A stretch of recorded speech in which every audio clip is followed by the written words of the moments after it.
Hey everyone, welcome to the Lady Comic Book History Podcast. As a part of Temple of Geek, I'm here with Maria, and we are going to talk about the women of Avatar. Avatar: The Last Airbender, the good Avatar, not the blue people Avatar. It's funny because that's always a thing that happens when I say I'm a fan of Avatar, then people always have to pause and they're like, which one? I'm like, the good one, don't even with me. I don't even acknowledge the other one, so it doesn't exist. Okay, So the first thing I wanted to talk about was just Avatar: The Last Airbender is one of the projects I often cite as a perfect piece of media. Every show has its flaws. Very few things can be given a true 10 out of 10. It's perfect 100% across the board. But Avatar: The Last Airbender is one of the things that is as close as it gets.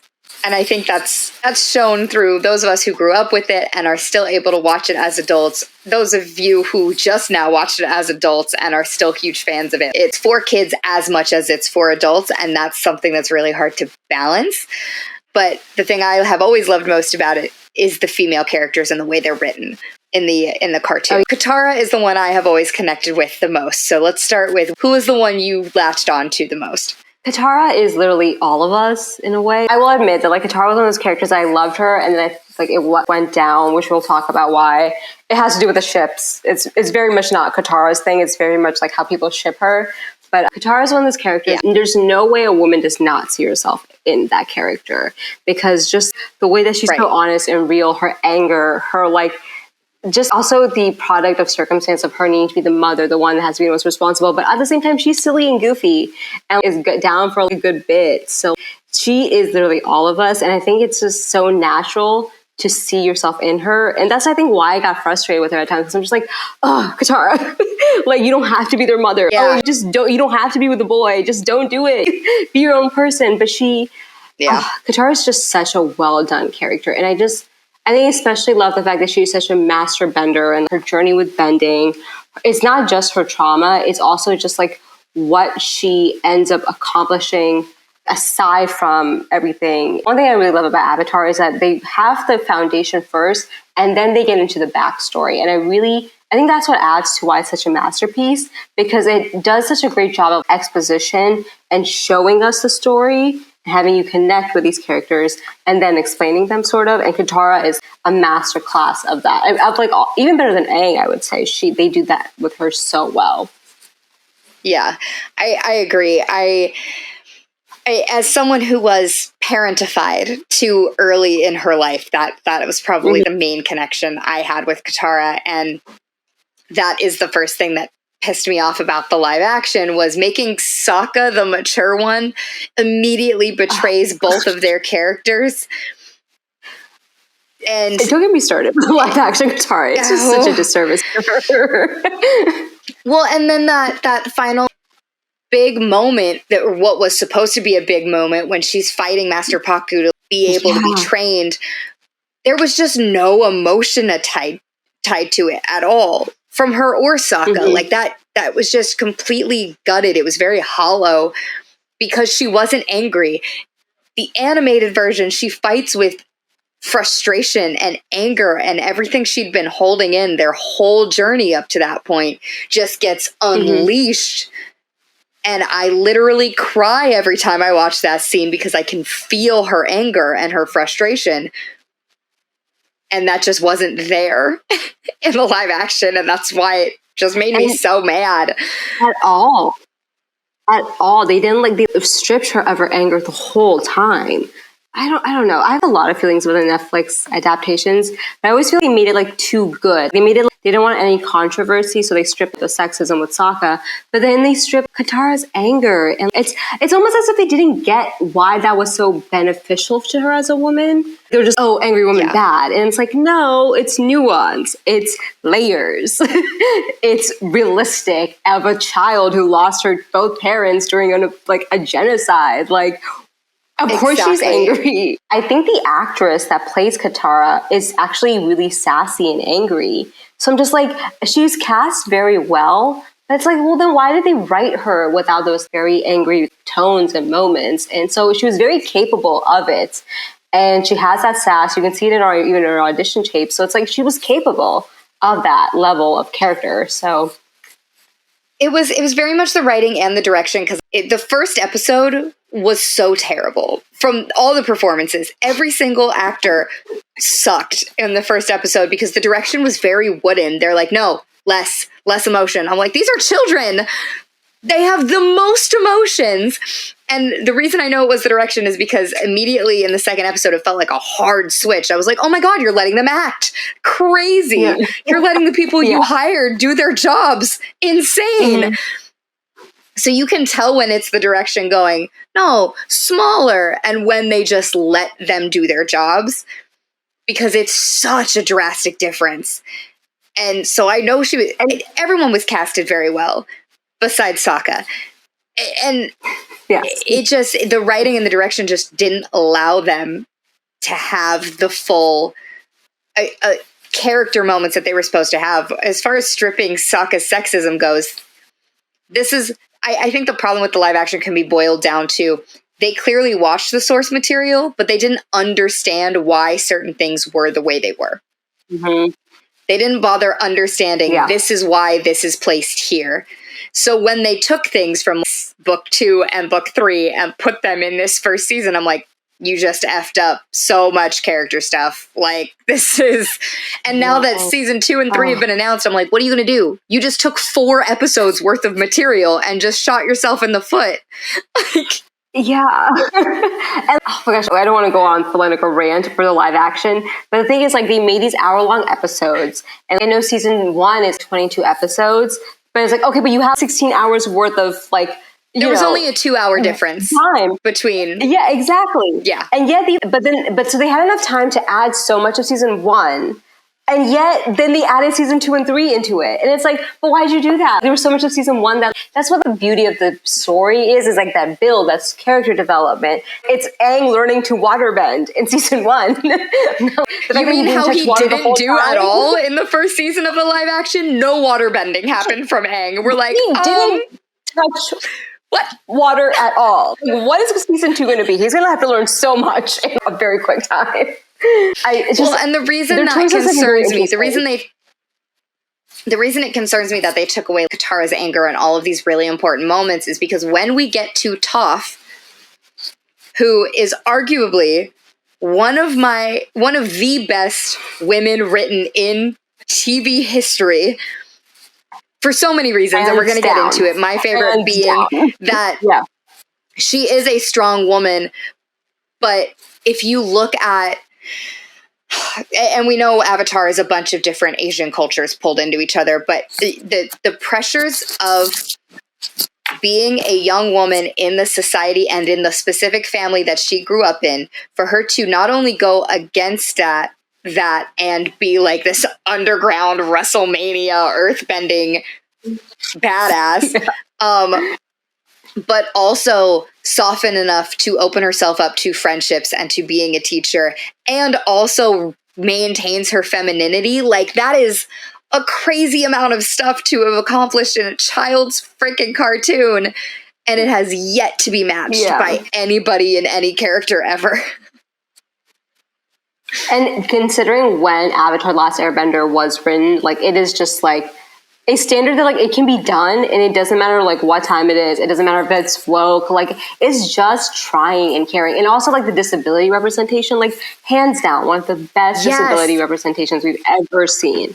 And I just, like, when people are like, oh, Korra's woke, and it's like, Toph is right there. What are you talking about? Like, she's such a brilliantly written character, and I'm very nervous to see what they do with her with the live action. I'm sure you've seen the internet jokes that are like, Avatar producers have said that Toph will no longer be blind, and I'm like, you joke, but like, that's some shit they do. Like, I'm kind of scared that they're gonna like do something crazy with her character. Like, I would not be surprised. So yeah, like, those jokes are way a little too real. Well, and I think the thing that would do, like, the thing that would be missing from that isn't necessarily just representation. It's the reason she's such a good earthbender is because she's blind. She can't see. She can only feel the earth under her. That's why when they were like in that wagon or whatever, and she didn't have the earth under her, she had a harder time bending, and she didn't feel connected, and she felt kind of helpless because she didn't have the connection to the earth that she normally has. Like, that shit's important.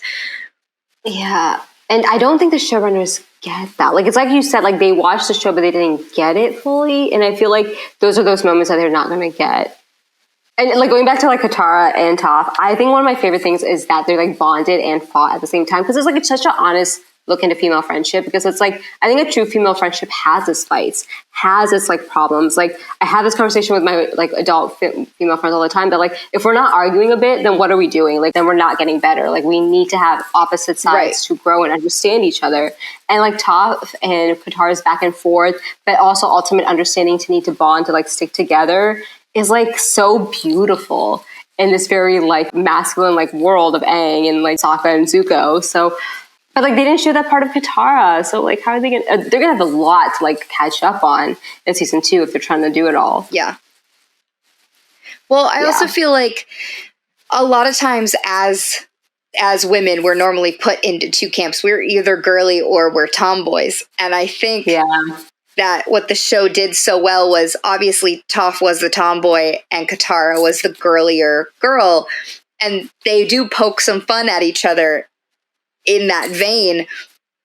But then we go to the Fire Nation, we all have to dress up, and Toph very much softens and becomes more feminine, and Katara learns to be stronger or more masculine through Toph's influence. And the show does a really good job of showing that we are not one or the other. Like, we might like things or have interests or have a specific energy that leans one way or the other, but we are all well-rounded human beings. And the show does a really good job of using Toph and Katara to show that through their character growth. And the best thing about that too is they do it without making it like male, like through the male gaze, because a lot of these like type of like not stereotypes, but these types of women characters is through the like idea of like, oh, well, this is how I get paid. It's like a pick me mentality. Like, if I'm a tomboy, the guys are gonna like it, or if I'm really girly, the guys are gonna like it. But Katara is really not to get Aang's or Zuko or its attention. Toph is not one of the boys to get any of their attentions. They're literally just that way. That's just who they are. And that's why I really love that moment of Ba Sing Se whenever they had like little bonding spa moment. But like, even though like Toph is like not into it, they like still end up like having fun with it. Like, I think they do, I forget what she does, but she does something with like the coal or the mud, and like Katara giggles. It's just, it's very cute. And then they have that bonding moment with the girls who are just like, the girls in the village are like, oh, you're not very good looking. And like, it hurts Toph and Katara being like, you're really beautiful. And like, Toph's like, I didn't need you to say that, but thank you. And she's like, I don't know what you look like, but I've heard, like, I bet you are too. It just like, I don't, it just shows that even if they have different personalities, like they can find like an in-between. And it's just so unheard of to find two females like that. So well written. And like, yes, it's a kid's show, but like, we should take notes because that's how it's done. Absolutely. And I talked about this a little bit when I was watching House of the Dragon, because that show wildly does not understand how female friendships work at all. The other thing that the show does really well is not just how female friendships work, but how women interact in general. Sometimes when certain men write women relationships, it's very catty. Yeah. And they're like, they're fighting over the same boy, or we hate each other because the other one thinks they're pretty, or what. It's insulting and reductive. But the show does a really good job of like, we are all on this quest together. This affects everybody. Even our little interpersonal squabbles, they're never about a boy, or they're never about something petty or stupid. It's just like the best way to handle this big giant life or death situation that we're all in. It's something Avatar does really well in general. Like, they don't shy away from the fact actual genocides are happening on this kid's show. Like, they have the bigger picture in mind. It's very much like how kids would have to adjust to people. Like, it kind of reminds me of like whenever you move to college and you finally have like roommates that aren't your siblings or something, and you have to like learn to be in someone else's personal space and what that's like. It just kind of reminded me of that. Like whenever Toph is on their first adventure and she's like, no, I hold my own, and Katara's like, well, we help everyone. Like, that's really just like, okay, we're roommates, we should do dishes together. And the one's like, well, no, I'll just do my dishes. And she's like, why can't we do it together? It just kind of reminded me of like that kind of like simple like dynamic of talking of like, how are we going to build our home together? Then we have Azula, May, and Ty Lee, who are the bad guys, but like they're also teenagers. Like, Azula goes bad shit crazy, the girl's nuts, but like May and Ty Lee, they just kind of got pulled into this, and it's very obvious that they want to be loyal to their friend and to their nation, but they don't really understand the weight of what's happening. And I would argue that like May and Ty Lee, I always feel like it's a friendship of convenience for them. Like, I think like Ty Lee is low-key always been afraid of Azula, and I think that that's also a very good female dynamic of like protection and fear, and like recognizing that like, okay, this girl is kind of nuts. Like, I need to be on her good side until like I can kind of escape. So, and it's such a different type of dynamic compared to like Katara and like, even though they probably aren't friendly or aren't even considered, they wouldn't probably consider each other friends in the beginning, but then they become family. But like May, Ty Lee, and Azula were technically friends, but then they betray Azula, and Azula like thought they were her friends, but like maybe May and Ty Lee were just like, no, we were just scared of you. You're kind of a bully. Like, and it's just, I don't know, it's just a dynamic of female, like, not politics, but like how females operate within each other even. Oh, it's very high school. Like, my favorite comparison is when my senior year, I didn't really have friends. We just had a couple of people that like we could tolerate being around each other. And we're like, look, none of us are graduating alone. So let's just get to the end of this year together. And then we're all going off to college anyway. Like, that's kind of that dynamic. It's a survival technique, not necessarily a real friendship. Like, I have not talked to a single one of those people since high school. But no, but that's very much it. And like there's like a Stockholm syndrome with that. Like, 'cause some people are like, no, we were besties. 'Cause I've definitely had that with like my med school friends. I've definitely done a video about this, how like the Fire Nation reminds me of friends that you like, they're like low-key toxic and they like make you upset, but you don't understand why. But like, but like people that like you don't have anything in common, but that they're good people, like you want to be friends with them. You'll be outside of your comfort zone with them. Because like that's a friendship worth getting to know versus like people that are just there, like they've just been part of your circle, or they're like close hometown friends. But like you've grown up with them, you have to tolerate them, so they don't bring out the best of you all the time. And like Zuko is definitely like the epitome of that. Like, he's so sassy and like he has so much like emo teenage angst, and it's just like because like you're with your like townies, you're with your home friends, you like went back to like your home high school and you're hanging out with your ex, the girl that you like, your high school sweetheart, and you're recognizing like you outgrew her basically. So, but Azula's to me a very fascinating character too, and I definitely feel a lot of feelings about her in the live action. But I think Azula is just such a well done character as well, but as far as strong female characters. Oh, I love it because. And this is something I've said about things like Jane Austen a lot, is I love the way Jane Austen writes female characters because they're all different. It shows that in media too often women are stuck in stereotypes. Like, this is a woman character. She is hot. This is another woman character. She is a nerd. And they're never any more than whatever archetype they're put in. But Jane Austen does a really good job of all of the characters are fully rounded, fully fleshed out human beings that happen to be women. And I feel like Avatar does that really, really well too. Like, Azula is crazy, but she's clearly crazy because she was driven mad under the pressure of being a tyrant's daughter. Like, this wasn't an accident. She was literally engineered to be insane. She was a weapon. Like, he made her a weapon. So like a teenage girl becoming a weapon, like what do you expect? And then her mom abandons her. Like, my favorite things about Azula is that, like, because we're going back to Game of Thrones, that she gives that Game of Thrones vibe of like nonsensical evil because of her comment, like, my mom thought I was crazy, she was right. But at the same time, she has so much heart because, like, she's also just putting up a front that, like, she is hurt. And I love the nuances of it. Like, they don't, and really what I really like about Azula, what I don't necessarily appreciate about the live action, is that they didn't expect her to be anything more. Like, she was just allowed to be crazy. She's allowed to be the tyrant's daughter, the weapon.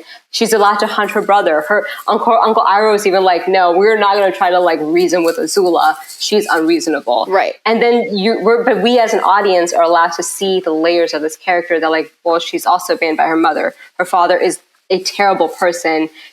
Her two best friends just betrayed her. And that, like, devastation of her two friends, like, betraying her and how they'll send her spiraling. Like, I'm like, that's good female writing. Because, like, when you're two friends that you think are loyal, like, for me personally, the worst breakups for me are, like, my friendships, like, whenever I fight with my girlfriends. And I was just like, yeah, I get it, Azula. Like, yeah, like, you start to question yourself because of it. And it just, to have that in the finale too, for her character, oh, chefs, this is why Avatar's a masterpiece of a show. It's like these choices, oh. It is. It's so good. And my thing is, and I see people talk about this on the internet a lot, is just let evil characters be evil. We don't need a justification for everything. Why does everyone need a redemption arc? Some people in real life are just bad people. You need to be okay with that. And if we can't see it in fiction, then you get people trying to empathize with, like, murderers and rapists. They're like, but they had a hard childhood. I don't care. Like, And it's like I get the point of that, because it's like, okay, yeah, you want to show that hurt people because, like, where does, like, this, like, motivation come from? But we as, like, an audience have not been able to process it well. Like, I think I've noticed it, especially with, like, Stranger Things. I think everyone, like, misunderstands the point of showing these backstories. And it's like, no, that's not, it's not to, like, humanize them. It's just to be like, that is why they are this way, but they're still a bad person. And, like, I think Azula I think that's why it was so refreshing to see Azula. Like, like, she has problems with her family, but she's still a crazy girl.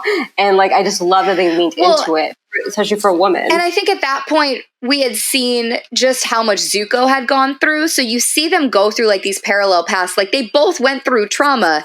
It's how you decide to respond to trauma. She went nuts. Zuko had a brilliantly written redemption arc. Like, not everyone gets redeemed because not everyone chooses to be. And that's a really important writing device. And it's so good that they did that with, like, a brother-sister relationship, because, like, one of my favorite videos, I mean, you can, like, analyze, like, Avatar in such a different way, but one of the fun ones is, like, comparing the parallels of, like, Aang to Zuko, but, like, also Sokka and Katara to Azula and Zuko, because they're also kind of like the same type of dynamic. But, like, it's so different because their parental units are, like, they both had a mother that they lost at a childhood. They both have fathers that kind of abandoned them. They both had to self-parent. One of them feels like a sense of responsibility. The other one is, like, a skillful bender, and, like, it's considered a prodigy. So it's so crazy how, like, when you see these choices as kids and how they can, like, lead, like, it's just like parenting can only go so far. A backstory can only go so far. It is, at the end of the day, a character and their choices, and just, this is why the female characters are so amazing, because it's like they all have these parallels, but in a way that make them different, but at the same time, like, humanizes them and recognizable. It's just so good. Right. Yeah. And so I just have to throw this in here before we move on to Korra, because Korra is in the Avatar, The Last Airbender universe. Yeah. My biggest pet peeve when people start talking about, like, media or whatever on the internet, and you throw out a take that someone doesn't agree with, and they're like, relax, it's a TV show, it's not that deep. It's literally always that deep. It's always that deep. Art is there for us to relate to and for us to analyze. If it wasn't that deep, art wouldn't exist, period. Like, no artist spends hours of their life writing, producing, creating something for people not to talk and relate to it. Like, it's meant to be dissected. Like, they have something to say. That is the purpose of all art. And our society would crumble without it. It is literally always that deep. And it's like, it's such I think it's one of the most ignorant comments ever, because I'm like, you're telling me that these people, this millions of dollars probably went into this. All the people that are in the production, all the writing, it's not that deep. They didn't spend like at least maybe 2-3 years of their lives doing all this for it to not be that deep. It's just, I don't know. I really feel like it's just when people deflect and like, oh, they didn't get it or they don't want to see it in that like new scope, and they're just like, it's not that deep. And it's like, no, you just don't want to like be challenged a bit. Yeah, I get it a lot when, honestly, when I just get really passionate about talking about a character, they're like, chill, it's a TV show. I'm like, okay. The TV shows you watch and the TV shows you're interested in fully tell me who you are as a person. Like, that's, we're all shaped by the media we watch. Like, my sense of humor is the way that it is because I watched Avatar growing up. So. And like, I love Avatar's humor. Like, as an adult, I was like, oh, it's going to be like kids' jokes, but it's so funny. It's like the jokes that they make. I don't even know how to explain it, but it's just silly. And like, Korra definitely does it sillier, but I don't know. I really appreciated it. Before we move to Korra, I wanted to ask, what did you think of the live action Azula? I think the actress is amazing. I'm so glad they casted her. I love her. She's adorable. I think they chose to introduce her earlier than they did in the cartoon, and I kind of understand where that was coming from, but they don't pay it off at all during the first season. So it was like, here's 3 other people that are also in this show and important to this story, and then we don't see them again, really, and we're not going to until seasons 2 and 3. So I just didn't really think it was necessary. Like, right now there's no, and again, back to the director didn't let her act. Like, there was no crazy, there was no anger, there was no madness in her. Everything she did was just very flat. And had we seen more of her, and that could be explained by her being an actual psychopath with no emotions, then sure, fine. But we didn't see enough of her for that to be the justification. It was just too soon. I feel like, exactly. Like, I feel like it wasn't her, because like the cast is great. Like, the casting of May Tylee and Azula, I believe, is fine.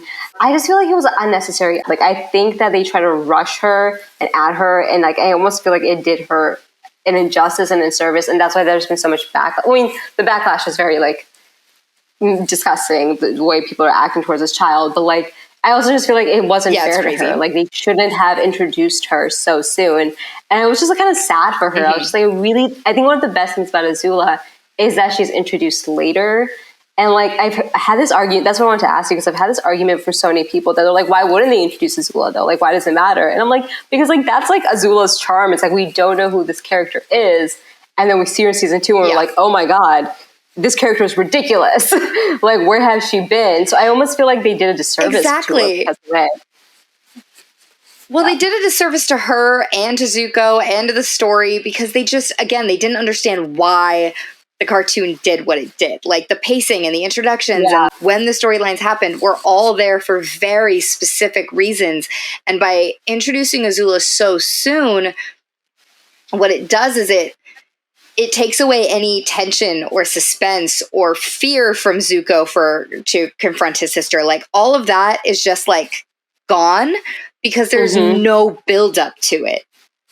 Yeah. And like, Azula's a big bad essentially, and not a big bad, but like, she's the villain, I would say, in season 2, whereas like Zhao's this villain in season 1. So like, it was just like, I don't know.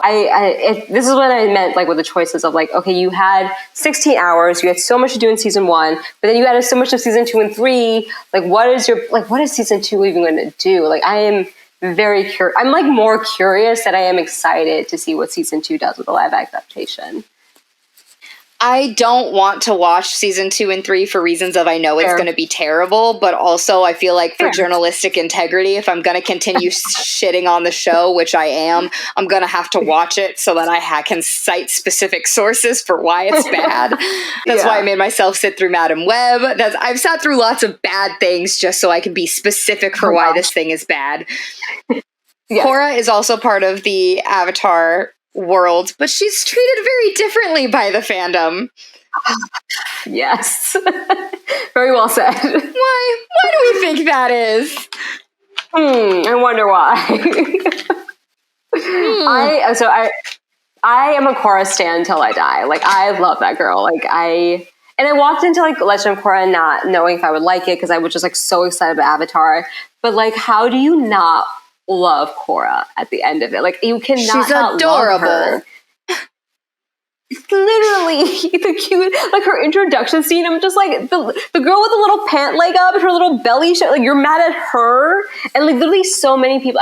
You've seen my. I'm sure you guys have seen my videos about how much I've defended Korra, and like people are just so ridiculous. They're like, why can't she bend everything? And like it's literally a 5-second moment, and like we move on. Like it's a plot device. Get over it. The biggest complaint I've heard, and we all know it's BS, but the biggest complaint I've heard was that it took Aang like so long to master the elements. Like even by the end of the show, some people will acknowledge that he was not a master of fire or earth by the time the finale hit, but that Korra picked it up too fast. And what irritates me about that is that Korra knew she was the Avatar way earlier than Aang did. Aang was 12 and was only told, because this war was coming, like the first episode we see Korra bending as like a little infant toddler. Like she knew immediately.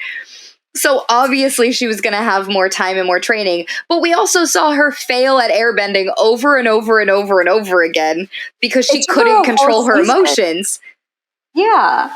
And like it just and then she lost all the bending to get airbending. Like I think people forget all the like stuff in between all of that too.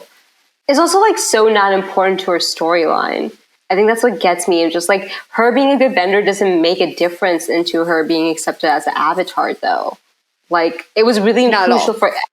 Yeah, like, it was really crucial for Aang to learn everything because he doesn't have masters. He's been gone for 100 years. He has to fight a war. But like Korra doesn't like it doesn't matter that she can bend everything else. It matters that she can't bend.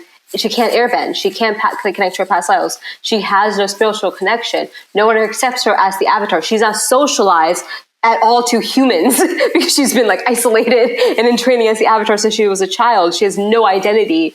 It's like none of that, like it didn't matter. And everyone's like so fixated on a thing. I'm like, you missed the point of her character if that's what you're worried about. I just feel like people just didn't want to understand her because she was just confident and like just because a woman is confident is essentially why they were like, oh, she's a Mary Sue. They hate it.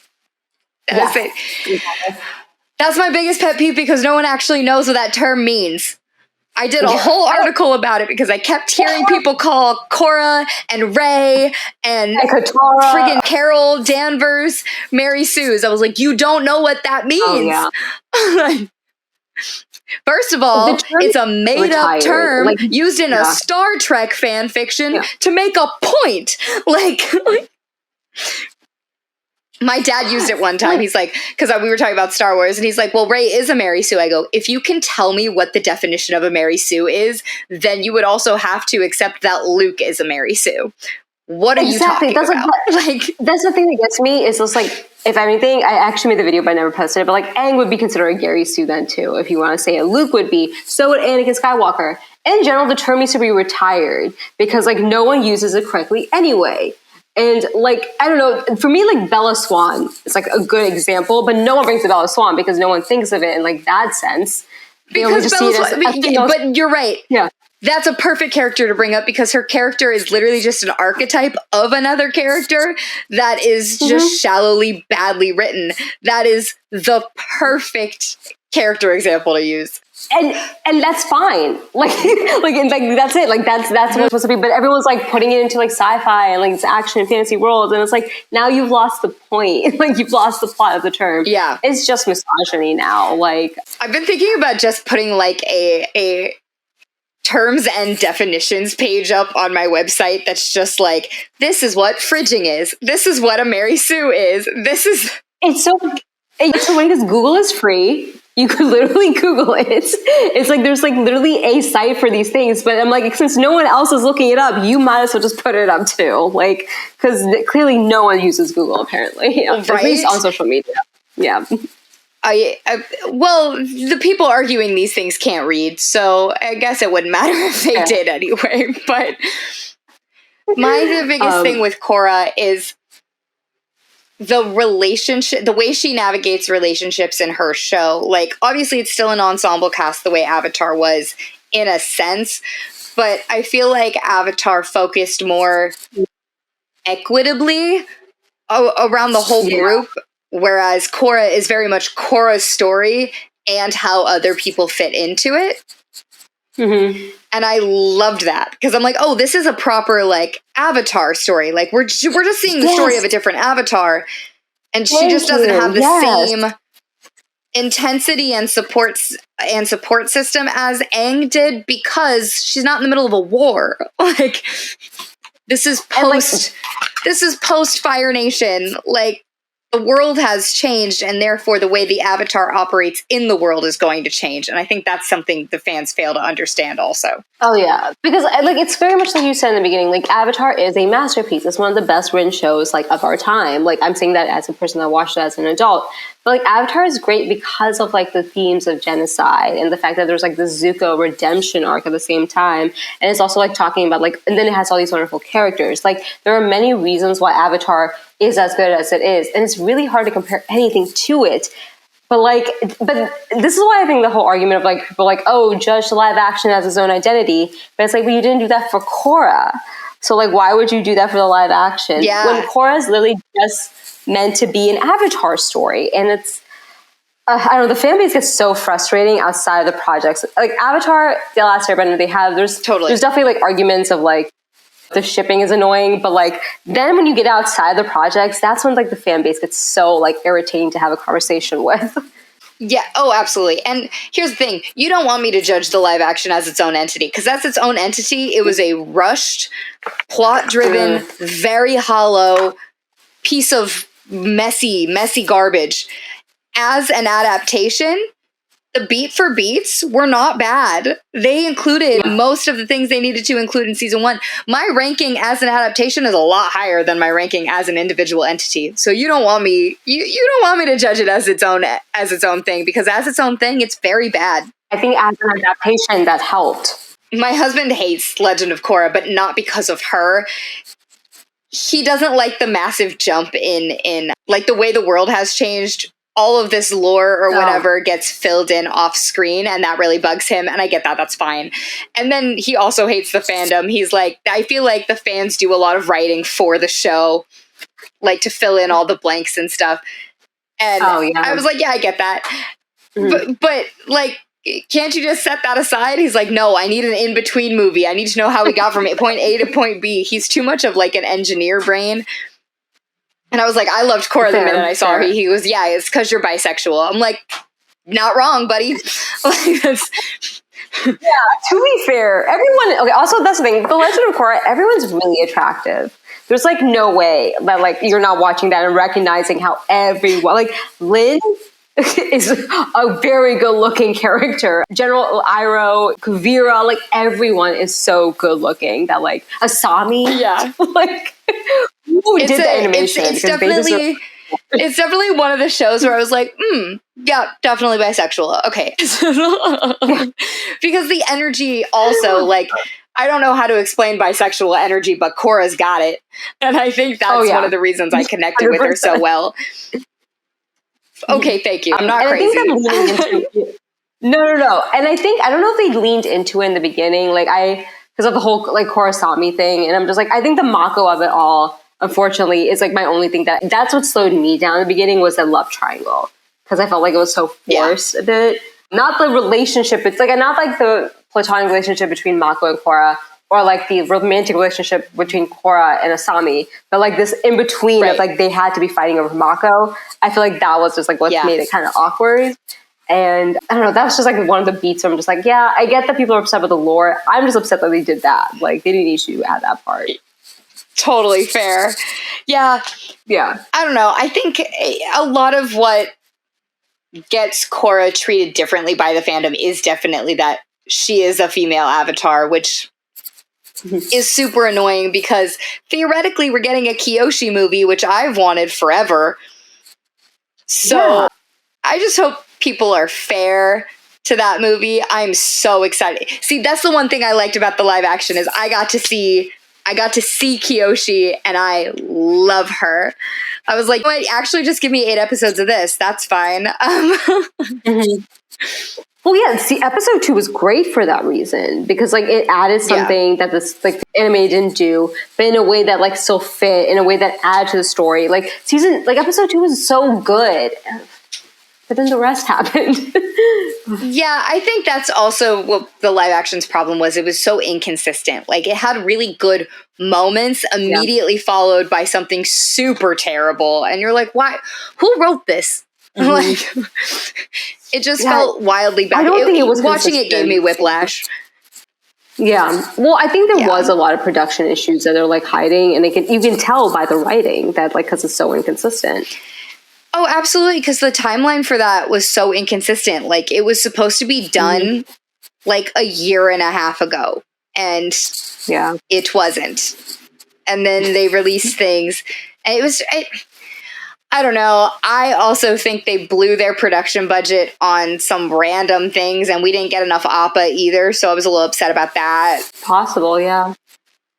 Mm-hmm. That's very possible, yeah. Yeah, the live action is just not a very good representation of how good this story is. Mm-hmm. But we'll talk about it when season 2 and 3 come out.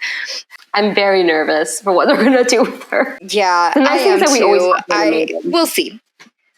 Yeah. Maybe they will take the internet's bullying and make it better.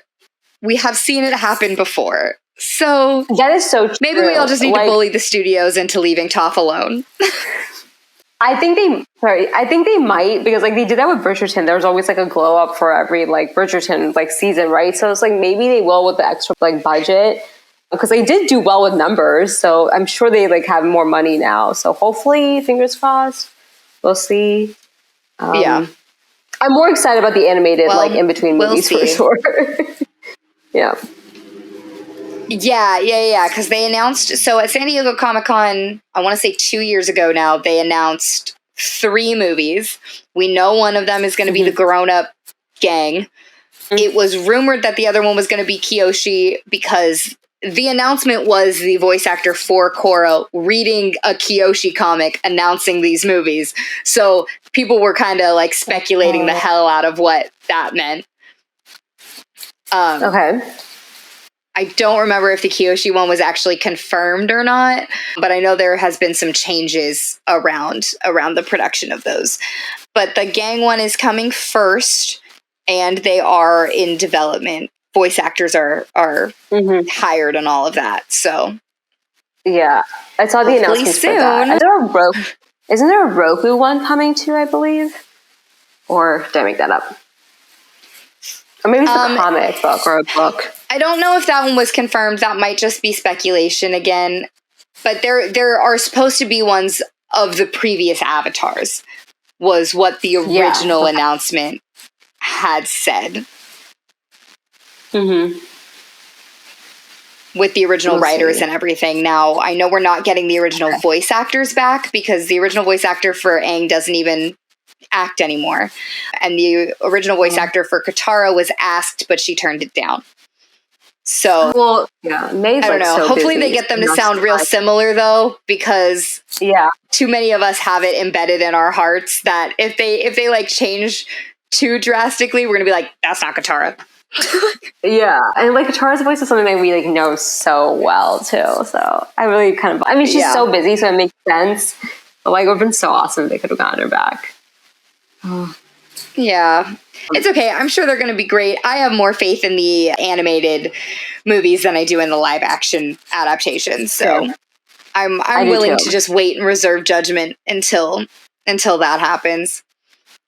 Same. Well, thanks for talking with me, Maria. I'm glad we got to do this. I'm so glad you finally watched Avatar because it's one of the best things ever.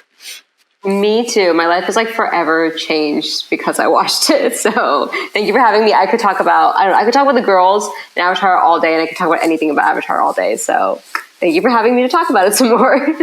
Yeah. Thank you so much. Yeah.